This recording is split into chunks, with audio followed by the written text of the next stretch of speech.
It's the great content shift happening across the media industry right now, and it all comes to a head at the 2012 NAB show. Hello again, everyone. I am Tyler Pyburn of the Pulse Network at thepulsenetwork.com. Here talking with Robert Bell, the Executive Director of the World Teleport Association. Robert, before the interview, you and I were kind of talking back and forth, discussing some of the things that we were in fact going to be talking about during the interview. And one of the things you actually brought up was disruptive media. Explain that term for me a little bit.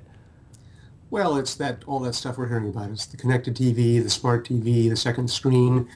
They're neat toys, but they have very large implications for an industry that's always been linear. And the whole industry is adapting to it.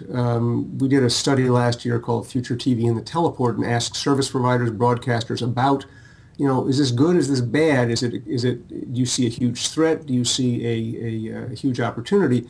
And what really interested me was that while you can still read, in fact, I was just reading this morning an article about how the broadcast industry has got to get its act together because it's going to be destroyed by all this stuff. The overwhelming opinion of the professionals we interviewed was that this is going to be incredibly good for the broadcast industry.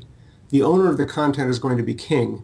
And if they are proactive enough about it and work in a good relationship with the service providers that meet their needs, it's going to be a huge opportunity for everybody. I was going to say, talk about that. The one thing that comes to mind when you talk about the content aspect of it, how important is it to have the rights to that content in this day and age, really? Oh, that was the number one thing. Everyone we talked to said the rights are going to become unbelievably valuable. We have this phrase we've been living with since the beginning of the internet boom that content is king. Content's going to become emperor. It's new world.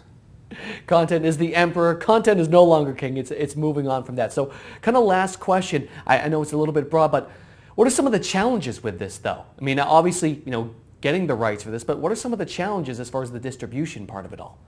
Well, there's many technology challenges. To deliver a piece of content to an iPad, one of many, many, many different mobile phones, to your PC computer, those are all different format files, and they all need to be delivered over networks that you don't control. That's the key thing. Television's always been delivered over networks that the broadcast industry or their providers controlled. Now we're in the world of the internet. So you're seeing the rise of discussion about, and the beginning of the implementation of what's called adaptive networks, where the network is actually, or rather the way in which we're feeding content into that network is constantly adapting to the conditions on the network and to the messages it's getting from the device to try to create a really wonderful user experience over a best effort kind of network. It's an amazing challenge. He is Robert Bell, the Executive Director of the World Teleport Association. I am Tyler Pyburn of the Pulse Network. Another great conversation about the great content shift.